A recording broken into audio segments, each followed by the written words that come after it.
de Deus transforma o coração do homem, a vida do homem. Então peço muito carinho e sua atenção, em nome do Senhor. Irmãos, quando nós aplicamos nosso coração para estudar esta mensagem que nós iremos trazer nesta noite, mediante o tema que tenho certeza, como já disse aqui, faço menção novamente, do homem de Deus, pastor Denis, e juntamente com o seu corpo de obreiros e também igreja, oraram a Deus, e tenho certeza que o Espírito Santo foi o que revelou esse tema para nós estarmos pregando, nós pregadores, vamos estar aqui hoje, amanhã e domingo, né? Volto a falar, eu só sou João Batista, irmão.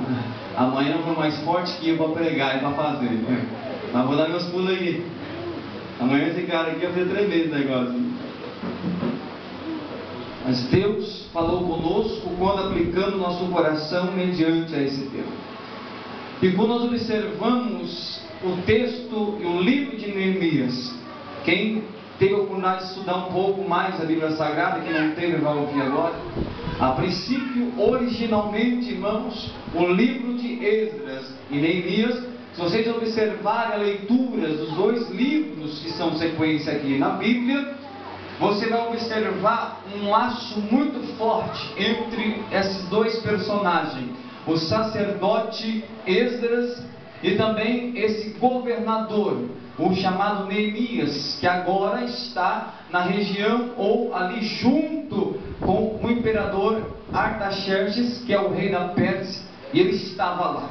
Mas há uma sintonia muito grande em relação a esses dois aqui, e com duas funções diferentes específicas.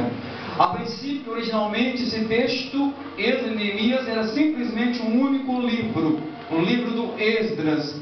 Era compilado junto na sua originalidade. Mas com o passar do tempo, Jerônimo, no século IV depois de Cristo, ele traduziu a Bíblia, que estava no hebraico e no grego, traduziu-a para o latim. Ele dividiu entre primeiro e segunda Esdras. Então, quando você está estudando a Bíblia aí, vai encontrar aí primeiro e segunda Esdras. É apóstolo, presta atenção.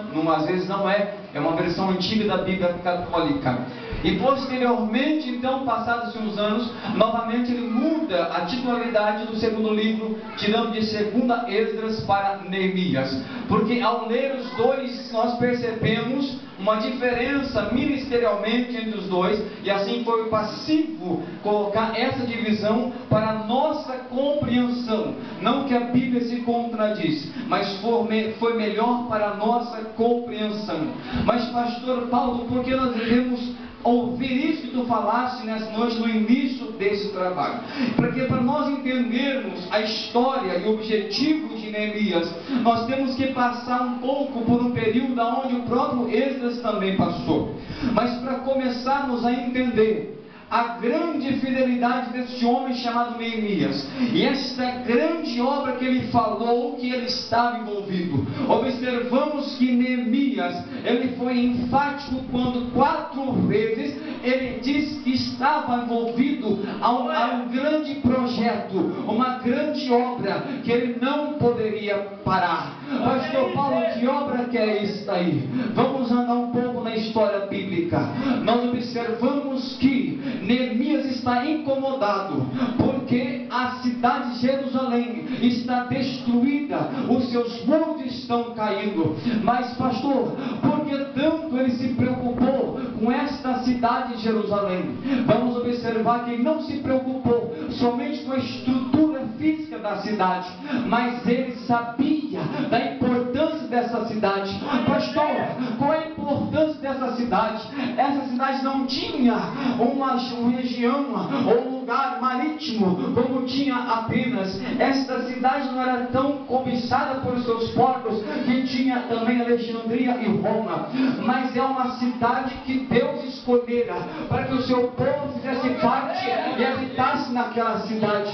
Essa cidade é uma obra importante para ser edificada, porque o próprio Deus, quando levou o rei desconhecido, e que é um mistério da Bíblia, chamado Melquisedeque, ele chegou diante de Abraão, e Abraão, um pouco perdido no seu ministério, preocupado com a sua chamada, ele disse assim, quando se encontrou com este homem sacerdote, rei de Salém, que é o primeiro nome